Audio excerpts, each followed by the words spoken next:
Episode 5 The Spoils of Ranisi.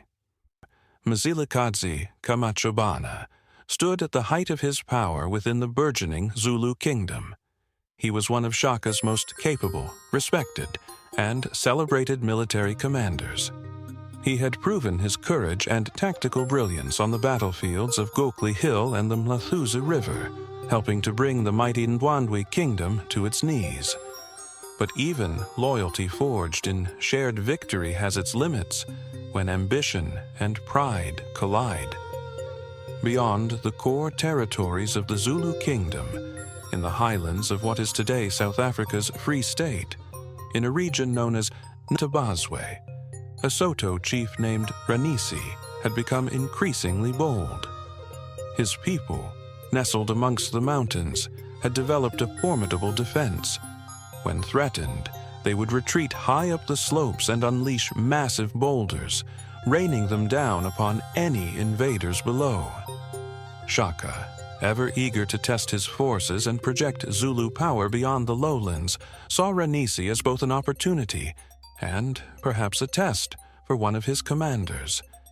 He dispatched Mzilikazi to lead a raid against Ranisi. But there was a significant twist to this assignment. Shaka gave Mzilikazi a regiment that, by Zulu standards, was considered weak, composed mainly of older warriors, perhaps not the elite fighters Mzilikazi was accustomed to leading. Some historical accounts suggest this was no oversight, but a deliberate, calculated move by Shaka.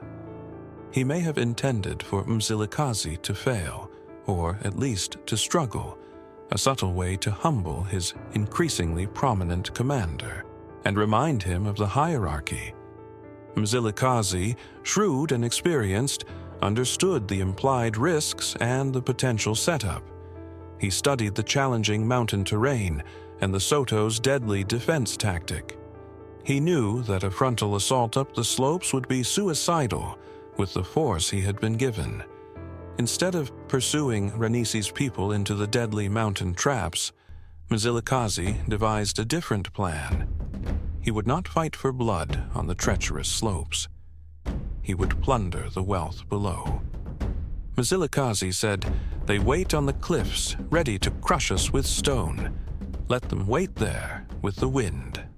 He continued, "We are not here for a fight we cannot win. We are here for wealth." A captain asked, "And what of King Shaka's precise orders, Commander?" Mzilikazi replied, his voice firm, "Shaka sent me to bring spoils. I shall return with spoils. The how is mine to decide." Mzilikazi's strategy worked. His forces captured the cattle and other wealth from the valleys, carefully avoiding the Soto's deadly mountain trap. The mission was a success, a testament to Mzilikazi's tactical brilliance, but it was achieved on his terms, not strictly by the method Shaka might have intended. Among the cattle taken was a particularly unique and prized breed, the Ibidi, a three-colored cow, unlike any found in Zululand. In Nguni society, cattle were symbols of status, wealth, power, and the traditional form of tribute owed to a king. Ancient custom required that a commander returning from a raid must present the spoils of war before the king, who would then redistribute them, keeping the largest and finest share for himself. But instead of surrendering all the captured wealth, Mzilikazi made a decision that would irrevocably alter his fate. He kept a significant portion for himself, including the prized Ibidi cattle.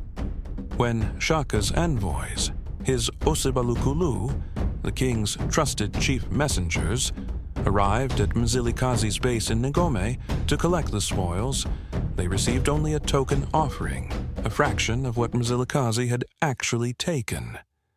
Mzilikazi said with quiet defiance, "Take this to the king. If he believes I have withheld more, he is welcome to come to Ngome and see for himself."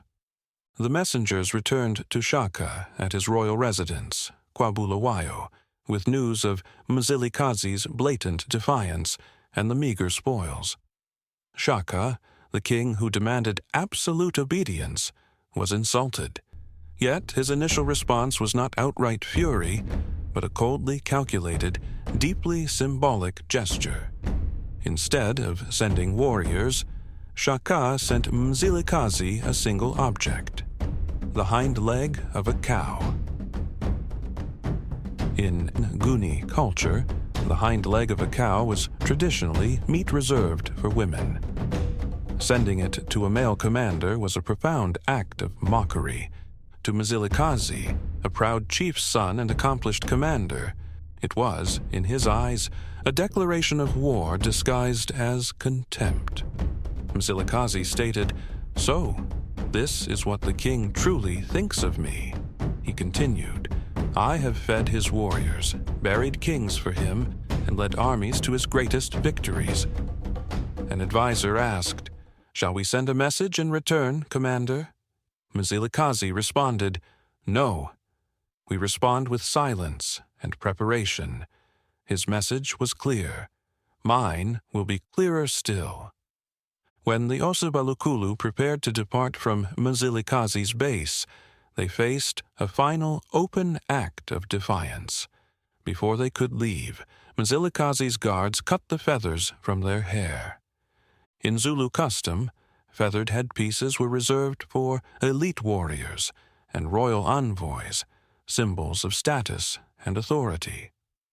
Cutting them was a deeply symbolic ritual stripping, an unmistakable message sent directly to Shaka.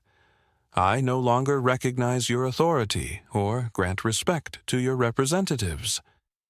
The tension escalated into direct confrontation. Shaka dispatched a military delegation to Entumbane, where Mzilikazi was based. Envoys were sent to negotiate, to resolve the matter through talks, but the meetings ended in stalemate. The air thick with unspoken threats and irreconcilable positions. Anticipating Shaka's inevitable military response, Mzilikazi acted swiftly and quietly. He moved his family, his loyal warriors, and his considerable herd of cattle from the base at Entumbane to a more defensible location. Entumbane, nestled deeper within the rugged, familiar hills of Ngome. Then, the first Zulu regiment arrived. Shaka had dispatched the Isimpolo regiment under the command of Nzobo Kasobandi. The Zulu force expected an easy victory, a swift punishment for a disloyal vassal who had dared to steal from the king. But Mzilikazi's warriors, fewer in number, yes, but fiercely loyal and fighting for their chief and their survival, met the Isimpolo at Entumbane, and they fought with unexpected ferocity, using their knowledge of the local terrain to their advantage. Against all expectations, the Zulu regiment was defeated, and in that moment of unexpected triumph, Mzilikazi earned a powerful new name, Labazulu, he who pierced the Zulu. It was a challenge hurled at the feet of the most powerful king in the region. It was a prophecy of the separation to come. Mzilikazi said to a captain, "He made me strong, did he not? Taught me how to fight, how to lead." He added, "But he did not make me small enough to forget who I am." Mzilikazi stated, "Now he will remember that even a lion's cub has claws and knows how to use them." But such a victory, such a defiance, comes at a steep price.